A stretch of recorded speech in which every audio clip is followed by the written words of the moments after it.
Recording. Good evening, everybody. Welcome to another episode of NRL SC Coach Off the Bench. I'm your host, Ross, and today I'm joined by Timmy. Welcome, Tim. Morning, Roscoe. Morning. Good on me. Good on you. Evening. Morning. Depends on what time of the day you're listening to us dribble rubbish, I guess. So, good evening, fans. Good evening, sports fans. Good evening. Morning, Richie. Morning, all. Sorry I'm late. Right. All right, we'll look at round 24 team list, which we'll quickly go through now. And we'll have a look at looking at the trade trends and stuff as well and see where they're sitting at. All right, so first game is Manly versus the Panthers. For Manly, Matt Lodge is out injured, replaced by Sean Kepi, and Ben Trebojevic comes in the starting side. Kellen Matangi goes back to the bench. Panthers, no changes. So pretty easy, quick game to go through. I guess there's a little bit to talk about here about six starting for this game, Tim. I was having a look at Garrick earlier, as we discussed on Sunday pod. Yeah, it'd be hard to play any Manly players against the Panthers this week. I think Garrick's high score against them is about a 40. Yeah, he's definitely one that I'll be sitting this week. I actually haven't had a chance to look at team list because I got home from school with the kids about 6:30, and then it's all action stations for dinner and bed. So look, I'm doing this as we go off the fly. So yeah, look, I definitely won't be playing Garrick this week unless I've got major issues elsewhere. But I think I've got 7 centre wings anyway. That I see the young fella from the Bunnies is in the extended squad, Munro. So maybe I'm only down to 6 this week, but I certainly won't be playing Garrick at this point unless I need to. Yeah, I think there's going to be a lot of players who are going to be a bit on the lighter sort of end, especially those who are out of trades. Have had Dal Holmes, CNK's obviously out with concussion. And then you've got Munro out too, so it's going to make a very interesting one. I'm not playing Garrick at the moment either, but I'm very light on because I've got no Munro and I've traded out Holmes, which we'll talk about later. It's my last trade because I need to bolster up my centre wing because otherwise I've got to play players that I don't want to play this week. And in the important head finals and knockouts, I don't really want to risk that. I've got a few spare centre wings I can lend you, mate. Yeah, I think that's good. This week. That's awesome. As long as you don't give me any of the shit ones, that's fine. No, I've probably got some trades I can lend you too, but we'll talk about that after. Yeah, good on you. We'll see how much your bank transfer is. Yeah, right. Yeah. All right. Next game is the Sharks versus the Titans. So Ronaldo Mulatalo comes back into the side. Already drops out. Jesse Clarkman replaces Tom Hazleton on the interchange bench, who's out with concussion. For the Titans, Mo Forderwaker's out suspended, replaced by Tino, handy replacement at that, who's just got back from 3-week suspension. Joffel comes back into the starting side after out injured. Isaac Liu goes back to the bench. Sam Verrills is gone for the season, replaced by Cruz Lemming on the bench. AJ Brimson's also out, replaced by Aaron Shoup, and Isaac Tino's brother drops out. Hines is very popular for this one, Timmy, and I guess this is probably a good matchup for Mulatalo as well. I can see him potentially scoring a try or two, although the Titans haven't been playing too bad either. Yeah, and I think they'll be a much better improved team with Tino back in the squad as well. Obviously, with them losing AJ, that makes a bit of difference, but I don't think he's played 3 consecutive games all season, so maybe that's not as big a shock. But yeah, look, Tino might make a bit of a difference to guys like Fafita. Fafita's minutes may drop a little, but I think his work rate could possibly increase. The boys are going to have their work cut out for them. I think it's a bit of a danger game for the Sharks. They obviously need to keep winning football games to stay in the 8 or cement a spot in the 8. And this could be a bit of a danger game for them. Look, I'll be putting Ronaldo Mulatalo back into my squad. So, yeah, look, I've still got Britton Nakora as well, and I think I will probably be playing him also. Yeah, I started Mulatalo a few weeks ago, but if I had him, I'd be definitely playing him for this matchup. The other one I really like in this game is Jaden Campbell. I mean, obviously, we're all pretty stacked up in 5'8" and fullback, but going through some of my drafts when I'm still left in and saw him sitting there in a couple and quickly snatched him. So hopefully no one else jumps on him before and doesn't see it with a bit of luck, and they don't need a. Because I got a couple of players out this week with Cowboys on the buy as well with drafts. So I wouldn't be bringing him in classic, but I think he's a good pickup if in draft for this week if you can get him though. Really like it. So I can see Hines going well this game too. Timmy, obviously as I said, highly captain, this week as well. There's going to be, I think there's 5 standout captains this week. There's probably Cleary, Hines, SJ, Latrell, and also Ponga as well. So this is a very important round, Timmy. It's all about knowing that right captain this week. Yeah, I think this is going to make or break a lot of people's seasons this week, not only for important games for head to head, but I think if you're trying to chase points for to squeeze up in towards that top 1,000 or just win your overall league, I guess, as be top point scorer in your overall leagues.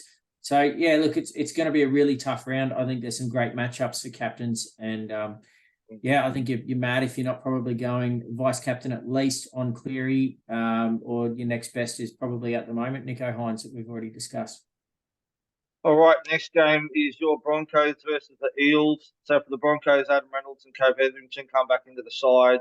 Jordan Ricky comes back in as well, with Brendan Piakura going back to the bench. I'm not happy about that, but anyway. Jesse Arthur's out with a head knock, replaced by Dean Mariner. So Xavier Wilson, Corey Jensen, and Jock Madden, drop out of the team. Pakura's been going really well. I'm not surprised that Ricky comes back straight back into that team, but I thought maybe Pakura might have held that starting spot. Maybe they put back Kurt Capewell to the bench or something, Timmy. Yeah, I'm not really sure. Like Capewell's obviously a bit of a staple there for the Broncos. It's his versatility is really handy, but he's just the guy's a leader. So I'm not surprised that he keeps his spot. Yeah, Jordan Ricky, I'd be keeping an eye on late mail just to make sure he is 100% fit. He may start off the bench and Piakura plays from on the pitch. So yeah, look, I don't know. It's an interesting one. Piakura has been carving up down that right hand side, and been doing it fairly easily. So look, I'm not surprised that Ricky is coming back in. Obviously, he's a definite first grader. But Brendan Piakura has certainly been playing really well lately and putting a mark on the Broncos squad, that's for sure. All right, for the Eels, Dejan Arce comes into the centres with Bailey Simonson shifting to the wing and debutant Arthur Millers-Stevens drops out. Poor bloke, mate, marking up against Rav. It just absolutely destroyed him in that first half, and then they finally shifted him to the other side. The other big news is Andrew Davies comes back into the starting side. Ryan Madison goes back to the interchange bench after playing 80 minutes last week. And Brendan Hands comes back onto the bench. Makasi Makatoa dropping out. Yeah, is it with the Matto? Was that how they were named last week as well? And then No, he was actually named to start last week. He was named to so start. He started on the edge, and then when Davey came on, he went to the middle and played a full 80 minutes. He didn't look great on the edge, so I've got to say, I'm not too sure why they don't have him starting in the middle. Maybe I'm not too sure. He was, it's an interesting one. I don't know how he's going to go, especially against the Broncos, who defensively are quite good, as you know, Tim.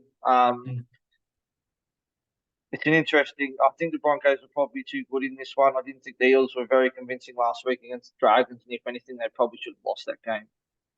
Yeah, absolutely, and nearly did right on the buzzer. So look, I'll be at this game. I'm really looking forward to it. Actually, it's I've been really disappointed with the rugby league games at the Gabba, but we've changed our seats for this one, going up a little bit higher and hopefully being able to see a little bit more of the game. So it's been a bit of a letdown with the Broncos moving away from Suncorp, but you can't take away the Women's World Cup. It's been the biggest. Well, this be the last game anyway, wouldn't it? It absolutely is. Go back to Suncorp after this, right? Yeah. Yeah. So this is the last home away game type thing at the Gabba. So yeah, looking forward to going back to Suncorp. That's for sure. I don't like it when they take away games from like that. I mean, there was a game the other day when they played that doubleheader at the over at Optus Stadium, and it's just weird watching it on TV when they're playing it at an AFL ground. It's like when they play at the cricket ground. I mean, we know why they're doing it at the moment. That's fine, and well done to the Matildas on the win last night too. So Absolutely, mate. It's a small price to pay for the Women's World Cup being here. Look, by all facts and figures, the World Cup's been the most supported ever, Yeah, and there's still a couple of weeks left to go. So the yeah, fact that we've already put more bums on seats by hosting it here in Australia than ever before, and we're only halfway through the tournament, so it's going to be really good to see. The whole country's got behind the Matildas. yeah, I stayed up, watched the game last night. It was fantastic. I'm a football tragic and still try and play. But yeah, look, I was really impressed that even the quality of football. I've actually been pretty impressed with most of the games. I mean, there's been some that early on that weren't as flash, but no, the way the Matildas played last night and the quality of the goals are just awesome. And I'm looking of the forward to a women's football. plethora. I'm looking forward to a plethora of sport on Saturday because there's going to be 3 league games, and the Matildas games on at 5 o'clock as well on a Saturday. So yeah, Amazing. looking forward to it.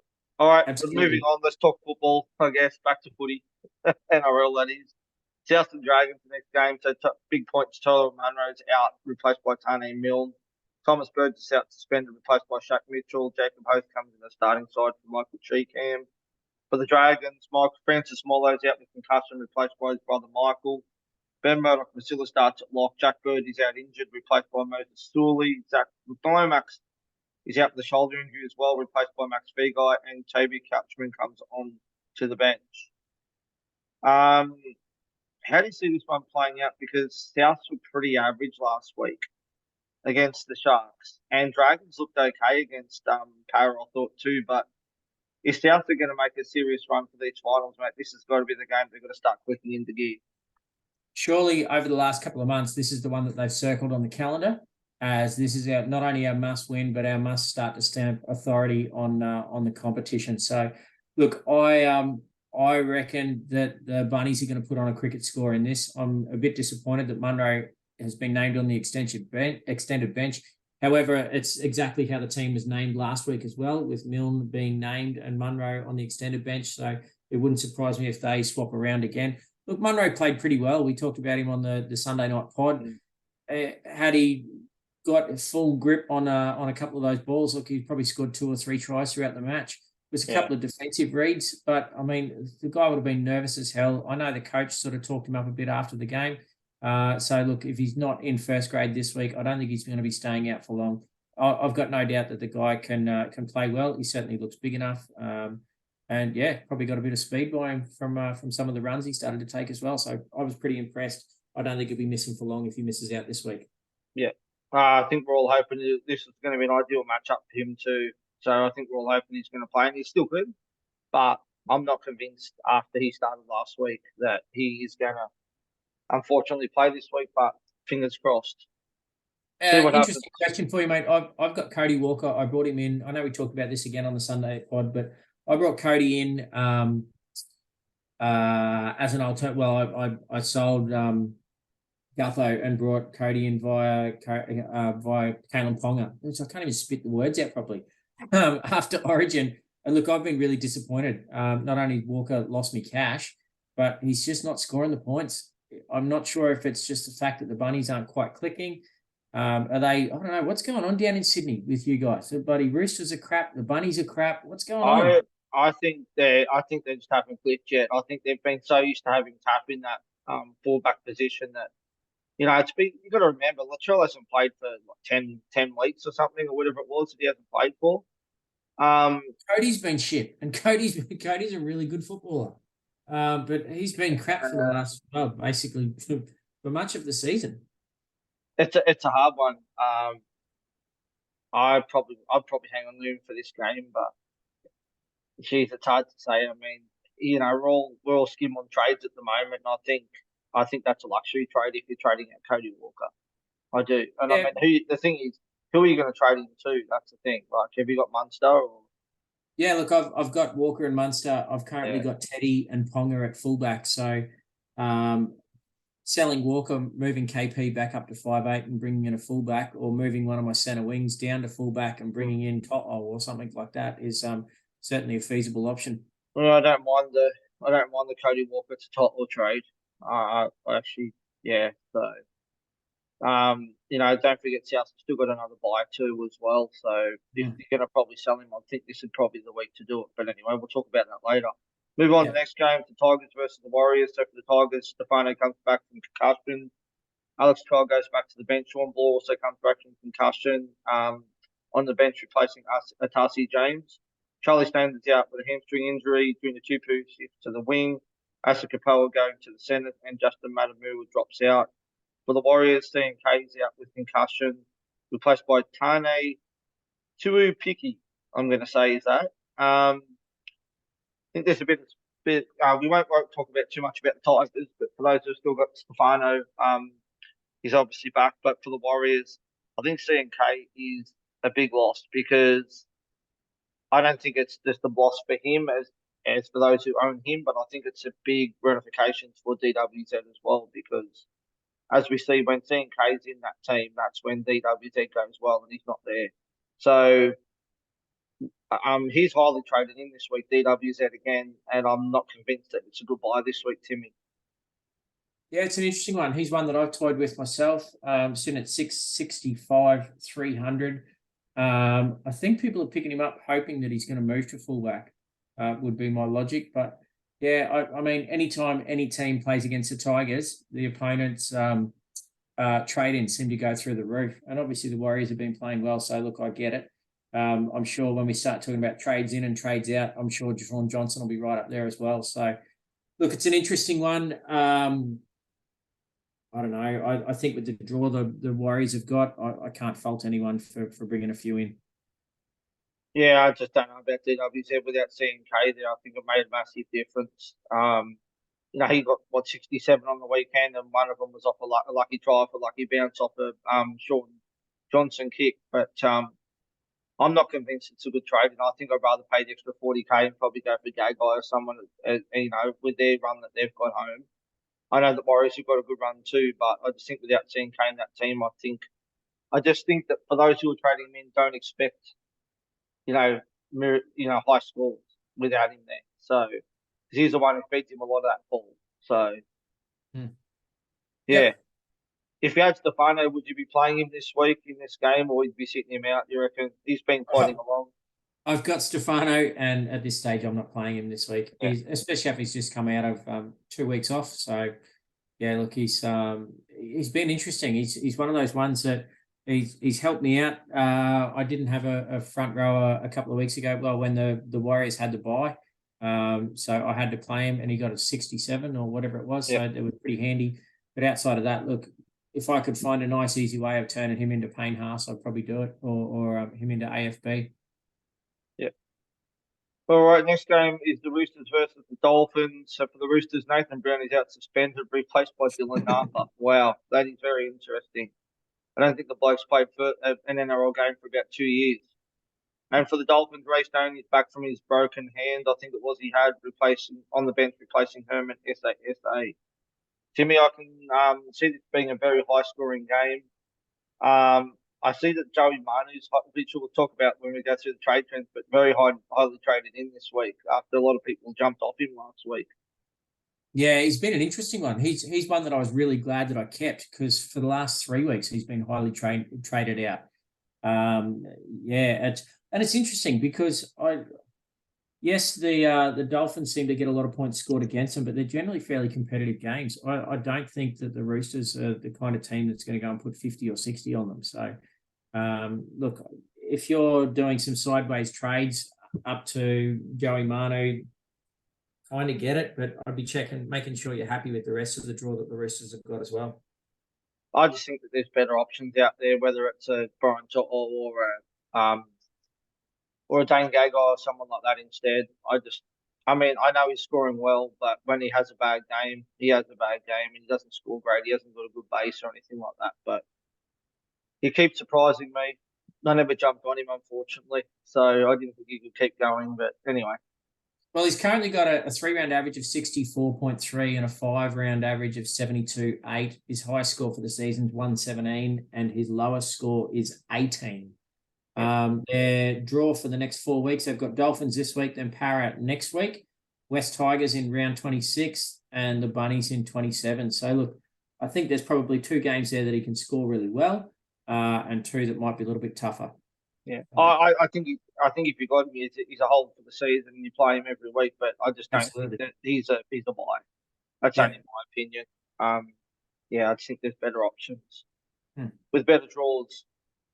All right, next game is the Storm versus the Raiders. So for the Storm, Jerome Hughes and Xavier Coates comes back into the side. Joe Pezza drops out, and Bronson Garlic replaces Tyron Wishart on the interchange bench.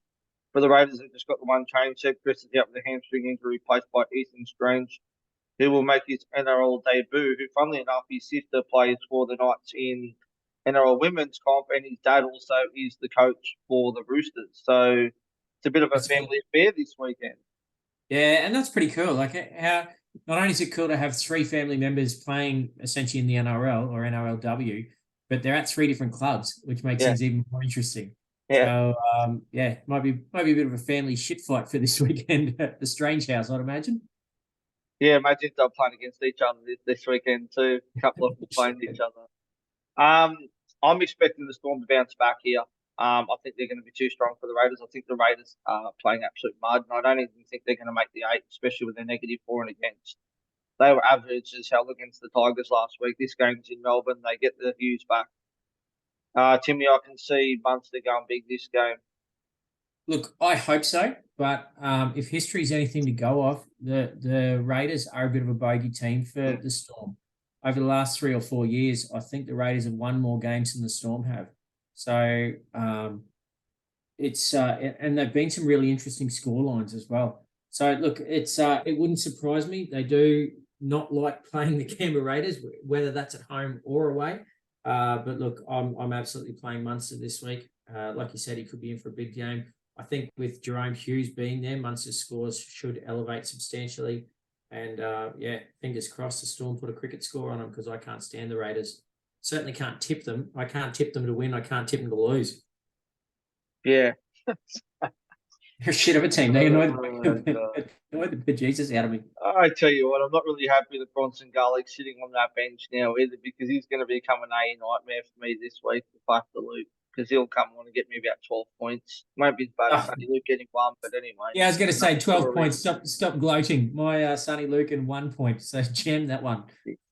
You can't even trade him out now because he's bottom dollar. That's the problem. Like, what's the point in wasting a trade and going to enough when you're going to get a bank about $1,000 or something out of it? I've even got 150K in the bank. I've even contemplated over the last few weeks about putting the only bit of coin that I've got left into upgrading Sonny Luke to someone who's at least guaranteed going to get me a 30 or 40 every week. No, you're not going to get anything. It's not worth wasting the cash for the trade. You're not even going to get anything for about $350 anyway, so it's probably waste anyway. No. All right, moving on to the last game, Knights versus the Dogs. So for the Knights, Bradman Best is out injured, replaced by Aaron Tula, I should say.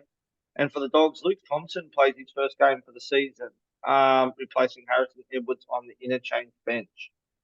Another one I think that can be high scoring. Obviously, last time these teams played each other, I think it was 66-18 or something ridiculous. But I think the Dogs are a lot better team and got a lot of players back and Port Sexton since then. So I think for those like myself who are captain and Plonga, I'm expecting, a good score, but I'm not expecting a 150 or 160 like I think last time they played each other. I think he got 180 or something ridiculous. So I'm not expecting that, but I still think he should score well this game. A day game at Newcastle. I think it's hard to pass him up as captain this week. Yeah, look, I agree. 4 o'clock kickoff or 4:05. I think it's going to be an absolute cracking game. I hope that the Knights can put a bit of a cricket score on, but yeah, look, the Dogs are getting close to being back near full strength, I think, and it might be an interesting game for them. I actually think they are back to full strength now, because you've got Kiko and that back in the team as well, so they're pretty much back to full strength. So, all right, well, that's all the games done and dusted for this week. Have a quick look at the trades now. Quite a few of these are pretty much no-brainers if you ask me. So number 1 on the list is TNK. I think he's a sell. I don't think he's just going to miss a week. So I think he's definitely a trade out, Timmy. Yeah, it's now his 3rd head knock or 4th head knock for the season, where he's been ruled out immediately. So look, I wouldn't surprise me if he has a little bit more time off after this one. Yeah. Number 2 on the list is Val Holmes. Makes sense. He's suspended. Number 3 on the list is Mitch Moses. I think it's a good trade out. Obviously going to SJ or to Cleary. I think you agree, Tim. I think it's time to move him on. Yeah, absolutely. I agree. Number 4 on the list is Scotty Drinkwater. I would love to trade him out this week. I really would, but with only one trade left, I'm going to hang on to him because he's got a couple of okay matchups after this to finish up. So I am going to hang on to him, but I would have loved to have traded him to Latrell. If I had one more trade, I probably would have done that. What's your thoughts on trading him out? I mean, it seems luxury. I know he hasn't been setting the world on fire the last couple of weeks, but 67 last week in a side that was pretty much dominated. He's the top point scoring fullback. Yep. For the season so far. So still averaging over 100. Yeah. Look, I'd be holding him. I think it's look. I can understand why people are trading him out, but it's got to be buddy just desperate the fact that they've got $1 million sitting on the pine for a week. But that was my theory of trading him out. It wasn't just because I don't rate him or I don't think he can score well for them at home, but the fact that you've got nearly $1 million sitting on the bench in that head-to-head elimination final was part of the reason. Yeah, look, I've got to get rid of Val. I mean, Val's suspended for 4 weeks. He's got to go before Drinky. Yeah, absolutely. Yeah, definitely. The only thing I would think is maybe if you've got a couple of trades left. I mean, obviously you've only got one, but if you're someone who's got a couple of trades left, you could justify selling him down to someone like a Latrell, banking a fair amount of coin, and then using that to then upgrade someone crap like Sonny Luke. Yeah. All right, next one is Dylan Edwards. Now, this is an interesting one because he's pretty cheap now at 530. Now, last time I'm pretty sure he played against Manly. I think he scored 4 tries. Yeah, it was crazy. He got like 160 points. Now, I wouldn't be selling him for this fixture, but that's only me. I mean, I'll have a quick look, but he has got a break even of 110. Yeah, what's your thoughts? Would you be selling him? Yeah, look, I think I'd be playing him against Manly. I don't know. Like, I actually really like Dylan Edwards. And I think with Cleary back in the team, I think he plays much better. And I think the Panthers this time of year they're absolutely going to hit their straps. So I don't know. I don't like that trade. I'd be holding and I'd be playing every week from now till the end of the season. I know he hasn't looked sensational lately, but I mean, Nate's back in the squad now. I think they're getting close to full strength. And at which point, if Panthers are going to do what we all think they will, then they're going to start scoring a shitload of points very quickly. I think it just depends on who you're trading him to as well. That's the thing. Like, I mean, I don't know who they're going to, but it really depends. I mean, if you're going to go to Latrell or you're going to go to some other kind of fullback, I don't hate it, but yeah, I'd be hanging on to it if it was me. Number 6 on the list is John Bateman. I think he's done his job. I think it's time to move him on, Timmy, if you can. So, if you've got the trades. I've got him at the moment. I've got the trades and I've got about 150K in the bank. I've got to do the maths and see if it's worth trading him to Fafita. Yeah. I think he's probably my best option at the moment, or bringing someone down like a Harris down and then bringing in a Payne Haas or AFB or somebody like that up in front row. Yeah. Number 7 is Ruben Garrick. Now, this is interesting. I would not be selling him. This, for me, is crazy, Timmy. I know they've got the Panthers this week, but they've still got to play the Dragons and the Tigers. Yeah. So Garrick's got a BE of 77. He's got a 3-round average of 62, 5-round of 62.8, highest score of 169, lowest score of 8, which was injury affected from memory. Yeah. But then over the next 4 weeks, they got Panthers this week, then they've got Warriors next week, but they finish with Bulldogs and Tigers. So I don't know. Like if a top 8 spot is on the line, then they're probably going to keep pushing. Yeah, number 8 on the list is Clint Gutherson. Another one that surprises me because he just keeps ticking along and scoring pretty decently. So I'm pretty sure. I think he got about 70 last week or something. So he did do okay. He got a junk points at the end there. So it's a hard one, Timmy. It's a hard one, this one. I'm not sure if I'd be taking him out or not. Yeah, no, I agree. I guess the hard part is they've still got a bye left. So if you sort of average out the points that you might get this week or next week, but then average them out over missing the bye. So instead of scoring for 4 weeks, he's only going to score for 3. So yeah, look, in some ways I can understand why people are doing it. There's if you're trying to look at Latrell or someone like that who's got a decent run home and going to play most games, although Latrell still misses out in the last round, doesn't he? Or they're in 20 he's still got a bye. They're in 27. Well. Yeah, Latrell's still got a bye as well. So yeah, I mean, I think for head-to-head players, I don't think it really matters because I think they've got the bye the last round. So if you're head-to-head, it doesn't really matter. So yeah, number 9 on the list is Hammer, one that I've still got frustrating the crap out of me, especially now he's playing in the centres. He only got about 30 odd on the weekend, so I think he's a trade out if you've got the trades to get rid of him. And number 10 on the list is your man, Timmy, Cody Walker. Yeah, it's a tough call, really tough call. I think if you've got the right duels, you can bring in a better player than Cody. They've got it's look, I don't know. It's a tough one, and I'm contemplating this myself. So he's currently sitting on, obviously, again, the BEs don't really matter, but his BE for this week is 88 if you've still got trades. He's on a 3-round average of 54 and a 5-round average of 55. Now that's, as far as Cody Walker goes, that's pretty crap. He's got a pretty high ceiling. He's got one of the highest scores in Supercoach history. So earlier on in the season, he did have 132. He's had a 106 and if it'd let me click on it, that'd be great, a 110. And that's the only times he's turned up. So he's got 3 tons this season.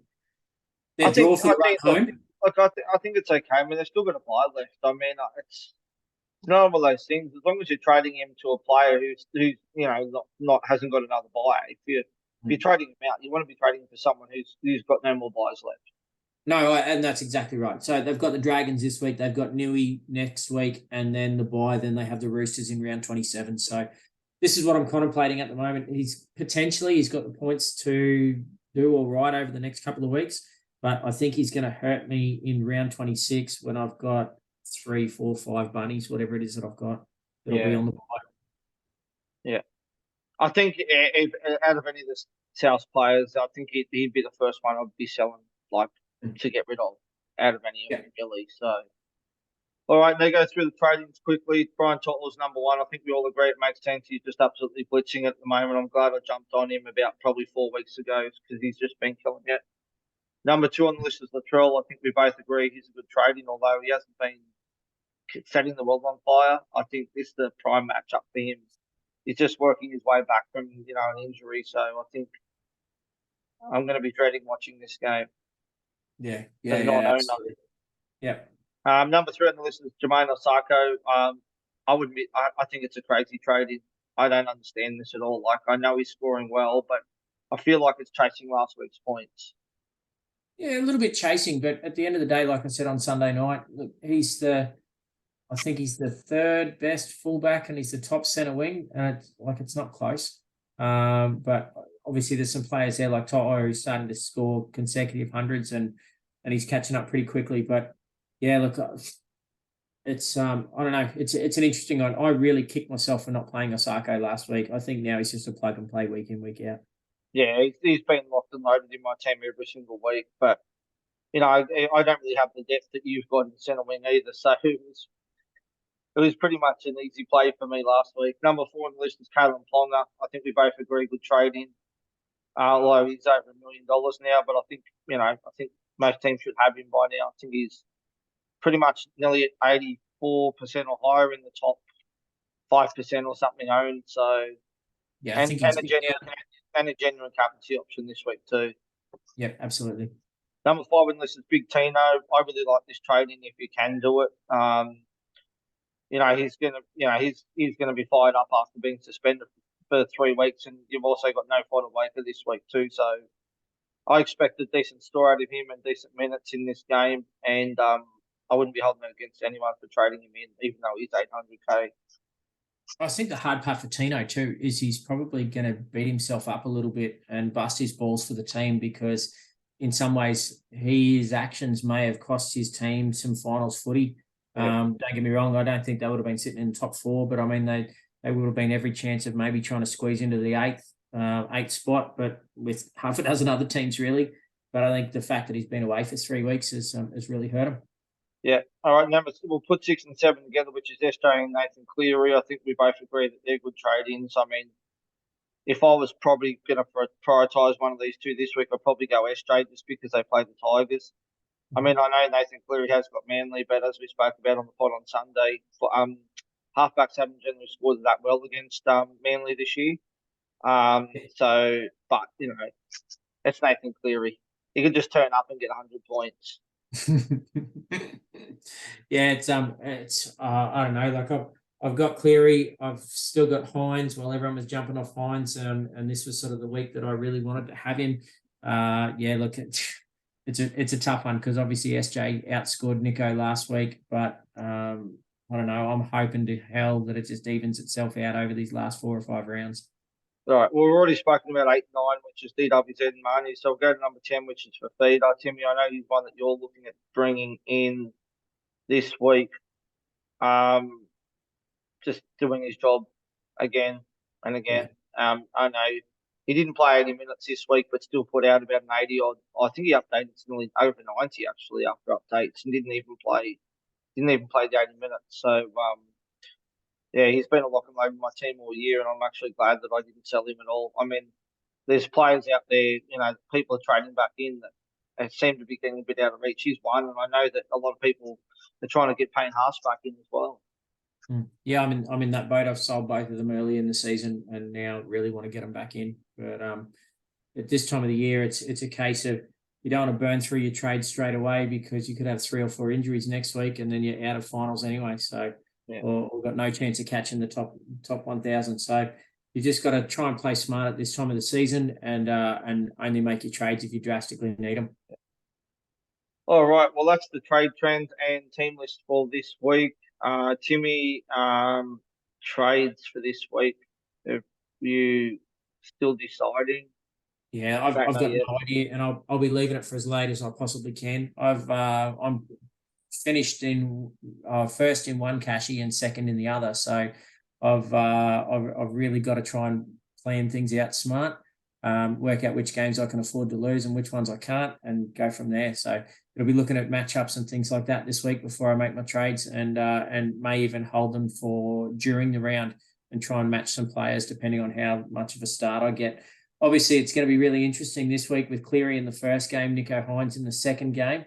So whether or not you look at straight captaining either of those straight up, it's going to be an interesting call. You've got Ponga in the last game of the round. I think Munster can probably score pretty well against the Raiders. Look, obviously, if you've got SJ, he's going to be pretty handy. You could look at some of the Souths players against the Dragons. Like this week's just got everything. You could basically have a captain choice in just about every game. And so, not to mention AJ as a smoky VC option against the Dragons, matching up against Rava too. Like absolutely. There's just, as I said, like I think VC options this week is just as serious, just as important as what your C options are. Like you said, you've got Cleary in the first game, you've got Hines in the second game, but then you've got SJ, you've got AJ, you've got Latrell, and then you've got Ponga that most people are going to probably captain. I think it's about 30% yeah. Even like a Munster or Hughes in the Storm game, you could go like Manu or one of the wingers from the Roosters, or even like a Teddy against the Dolphins. So look, yeah, pretty much every game's got an option, and it's going to be really interesting. If you're a head-to-head player, I certainly wouldn't. I don't know. Like it's a ballsy move to go captaining Cleary straight up against Manly. I don't think you can. People will do it. I know that they will, but I just don't think you can do it. I just think there's too many options this week to do it. I mean, it's not one of those rounds where you don't have many options. If you didn't have many options and no worries, I'd be all over cutting him straight out on a Thursday game. But there's so many options that I think the hard part is, though, I think a lot of teams are going to be in the same situation as both of us. You've got Garlic, I've got Sonny Luke. I think a lot of teams have got that 15 to 20 point AE nightmare where you can put the VC on Cleary and then captain Hines or captain someone later on in the week. But if Cleary gets 120, 130, I'd want to bank those points as early as I possibly can. At which point, if I'm only getting 5 to 10 points for Sonny Luke or something like that, then I don't have that option. I'll tell you what's going to happen. So Cleary will come out and get about a 90 or something, and then he won't update until Sunday afternoon. By that stage, it's too late. and he'll update to 130 or something. Yeah. And then you won't be able to loop him, because I don't know what's going on with his scorers at the moment. But mate, seriously, like Thursday night's game updated on I think Friday night or something. Yeah. And then no other game updated until about I think it was 6 o'clock on Sunday. Like I don't know what the hell these scorers are doing. Like I don't know if they're hitting the pub on the weekend and what they're doing, mate. But it's very frustrating. They're all at the soccer. Oh gosh. Maybe they walked to Perth.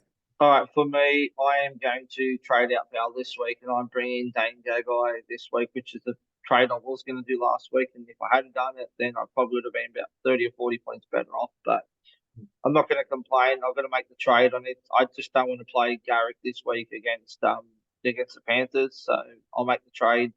It leaves me with no trades, but in saying that, I think, I'm more focused on head-to-head now because I'm in a lot of them still. And I need to win because obviously these are all eliminations from here in for me. Pretty much. I don't think I've maybe gone through in one or two, but I just think that I just got to use that trade and just get it done and, see what I can do. So, and I'll VC SJ against the Tigers into Ponga as captain. I don't own Cleary. I do like Hines' matchup, but just the way SJ's going at the moment, it's hard to pass him up. Yeah. Look, I've got 2 knockouts for my cash head to head, so I'll just be keeping an eye on them and work my trades out as I go. Yeah. So as for VC and C, look, I don't know. I could do worse things than straight Cleary on Thursday night. Don't do it. All right, Timmy. Well, that's it for today's TLT pod. Thanks, Timmy, for jumping on as usual. Not a problem, mate. It's always good to do this. Nice and quick one this evening. So hopefully we can get this out nice and quick. And yeah. Hey, special shout out. I'm assuming some of the boys from there do listen. Came out today that the Supercoach Talk boys are hanging up the what do? We hang up the microphones, hang up the earbuds. Hang up the chair, whatever. Hang up the chair. Something. Yeah. So the Supercoach Talk boys. Hopefully some of them listen. Look, a massive shout out to you guys. I know Ross and I have been on Supercoach Talk for years. Not so much since we obviously got this pod up and going, but I know that's where both of us started and were fairly heavily involved. Probably 3, 4, 5 years ago. Not with writing stuff, but just regulars in there talking to different people about Supercoach. But just an amazing site. It's a real shame to see it go. They've had plenty of contributors over the years, but yeah, look, they've done a wonderful job. I know most of us started by getting involved with the Supercoach Talk podcast team and just having a chat in there. So look, it's going to be sad to see them go, but they've been awesome for Supercoach and for the just general interest, I think, of rugby league. I think they were the worst ones to lay the platform for podcasts and websites for Supercoach as well. So guys, you guys did a fantastic job, and all the best with whatever you do with your endeavours moving forward. Hopefully we'll see you guys around. And maybe get someone to jump on. Maybe we'll get one of the boys on for a bit of a chat or something. There's a guest on the pod or something like that before the end of the season. So might hit one of them up. So, and again, thanks to our sponsors, Bluebet as well. As usual, thanks guys for jumping on board. And until then, we will catch you on Sunday night's podcast. And good luck for the round. Thanks, absolutely. Everyone. Stay safe. Be good.